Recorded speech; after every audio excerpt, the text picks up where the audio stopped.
raffles at a State Scholar Champion. The lasting impact Boylan High School alum and global fashion icon Virgil Abloh had on the fashion industry and the Boylan community is now immortalized in artwork. Virgil died from cancer at 41 years old in November of 2021. WIFR's Anthony Ferretti attended the grand opening of a student art exhibit at Boylan and talks with students on how they remember Virgil.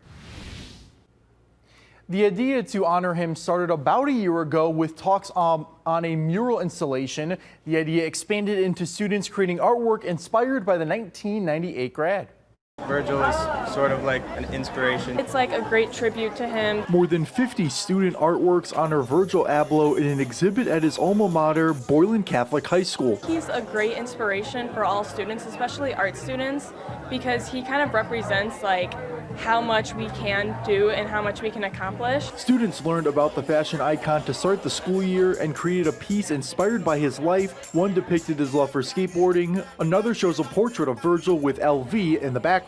People know it as like Louis Vuitton if you know about the fashion world, but to his parents, it means love Virgil because it was the balloon that flew over his last show. In 2018, Virgil was the first African American to be artistic director at a French luxury fashion house with men's ready-to-wear at Louis Vuitton.